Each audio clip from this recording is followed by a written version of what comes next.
about 5 minutes to talk about the educational future of 18,426 students. That's a pretty tall order. I'm going to start with a story, though, to kind of frame where my comments are going to go this evening. There was a man whose practice it was every day to get out of bed and get on his knees and pray and ask God to guide him on what he wanted to do each day. And one morning he was feeling rather adventurous, and so he decided to take his Bible and fan the pages and stop at a point, close his eyes, go down, and stop and look at the verse and read it. And he did that, and he looked at the verse, and it said, Judas hanged himself. And so, being a little concerned, he thought, maybe I'll try again. So he flipped over a few more pages, same routine, looked at the verse, it said, go and do likewise. So I'm not sure that he was exactly interpreting what he was seeing. He tried one more time. Same routine, looked at the verse, and the verse said, what thou do, do quickly. My point of the story is this. Likely, Mr. Hoffman and I are not going to see things the same way. We're not going to interpret the information the same way. We're going to run our finger along a column of numbers or piece of information, and we're going to see it differently. So I am not coming to you tonight to ask you to vote yes in November. I'm not going to give you a lot of facts and numbers. That's your decision. I trust that you will be able to sort out the facts, interpret them, weigh that against your own ideology, and make your decision at the ballot box. What I would like to ask you to think about, though, is what it means to have a strong school system. The Committee for Lakota's Future, which I am chair of right now, is not the champion of the school district. In fact, we would be the first to tell you we have sometimes many frustrations and believe the district has had many issues over time. However, what we do believe is that we have seen some significant changes, and we believe that those changes warrant our support at this point in time. We have a new superintendent who has a proven record of academic success and in-depth knowledge of finance and budget operations. We have a new treasurer who has both private and public sector experience in budget and finance as well as school finance. We have a school board that took a very, very strong stand when it came to salaries and benefits, and also a commitment by them to work over these next 3 years during this freeze to look at a different compensation package. So we believe they're listening. Is the school district perfect? No.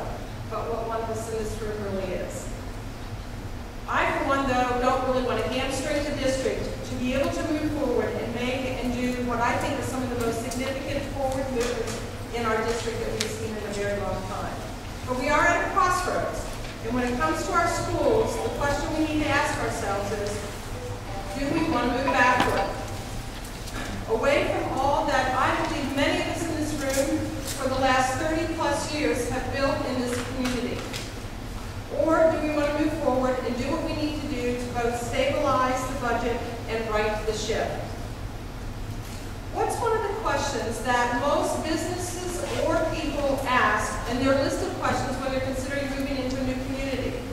They ask this question, tell me about the school district. Well, I want you to think about what the picture would look like in a community where the school district is declining.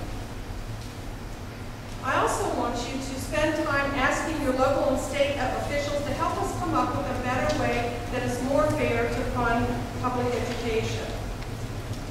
Like I said when I began, I wasn't going to come here tonight and ask you to vote yes or no and give you a lot of facts and figures. What I came here to say to you this evening is your for or against vote in November is more than just a mark on the ballot box. The real question we have to answer for ourselves is the community going to move forward or take another step backward? It's your community, it's your schools, it's your decision. But I do know that there are 18,426 young people out in our community looking to the adults to take responsibility and step up for the next 18 years of your education. Thank you.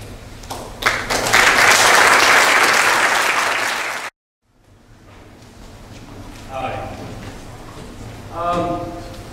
Sandy's right. We're not going to agree on a lot of things this evening. I do rely on facts and figures, because facts and figures don't lie. And I do not agree that this is a question of whether Lakota's going to go forward or backwards. Lakota has no choice but to stay excellent or go forward. Going backwards is not an option. And throwing money at the situation does not make something better, and that's what I'm going to show you here. Before you know how and why you need a levy, or why you need to spend money, you need to know what you're spending your money on. And this is a chart that we used the last year. The numbers have changed a little bit, but it gives you an idea of what the breakdown is of the costs and what they go to. And that's how you dictate whether or not you need more money. The school board has their hands tied a lot to the colored sections over there, the really small part of that pie. And there's a lot of reasons for that. It's not all that they're bad or good place. One of the reasons we're here tonight is to interview people for the job of managing our district on behalf of us, because we're the managers of this thing. And they have to make decisions on how they're going to handle these various costs. But the biggest thing that you have to tackle, you know, the busing situation and all that other stuff that you hear about a lot, most of it falls in the colored areas over there, the stuff that's outside the blue area. If you really want to get your costs under control, you have to look at that blue area. Can you get the next slide, please?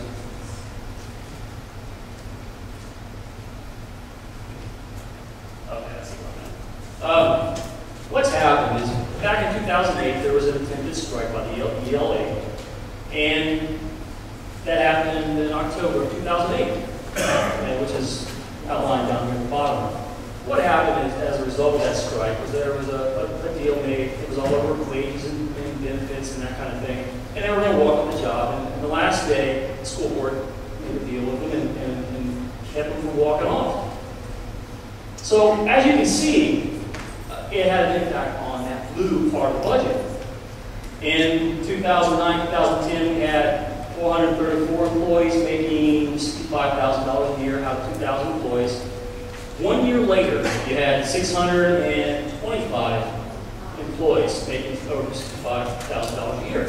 Now, we're not against people making that kind of money. That's not what we're talking about. But you have to, at some point in time, and that's what the school board has to deal with. How many people can you afford to carry at that weight? And how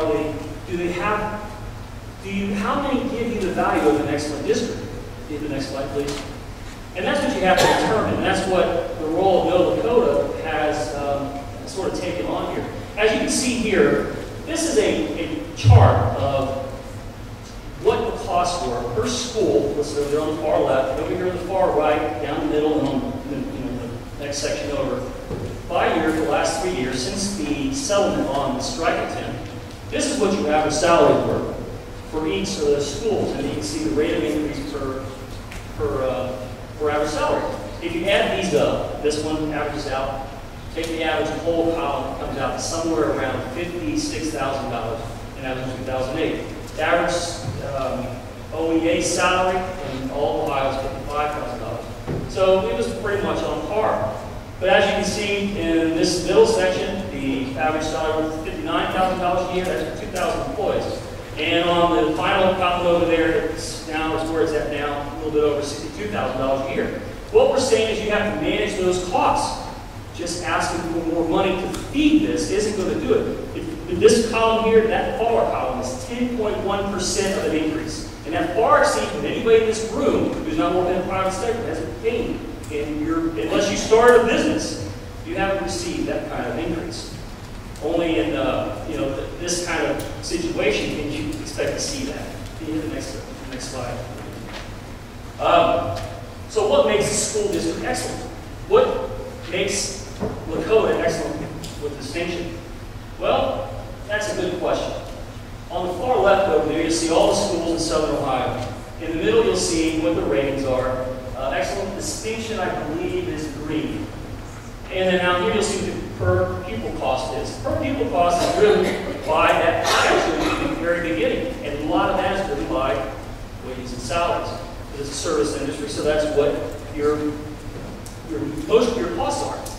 So, as you can see, they're all in that. Get the next slide, please. Yeah, one more back. Yeah, this basically shows you the same thing you saw there, but it breaks it down a little easier. It takes away all the names of they're saying is, if you spend money on a levy, or you throw money into passing more and more levies, that you'll buy yourself an excellent distinction. And that's not true, because if that were the case, everybody who spends those money, like Princeton, spends $15-some thousand per people. Know that dot right there on the top there. They're out here. They're excellent distinction. Lakota's way over there. So if money bought you excellence, all those lines would be over here. And the cheap ones would be on the other side. Do the next one. Lakota has showed over the last year that it proved this model would be effective. It's true. And what happened was, after we didn't pass our levy in the election of last year, they told us that everything was going to stop. Everything was going to fall off the cliff. We were going to lose our excellence. And that didn't happen. In fact, we were 104.9% in 2010 on the end without a superintendent, and cut with over $12 million in savings. We went up. So what does that tell you? So with that in mind, I encourage you to ask a lot of questions tonight of these school board members, because you have to plan this stuff in years. And these people are going to be there for a while, and they are your representatives. And they're not our enemies, but we need them to help us get these costs under control for decades, not just years. Thanks.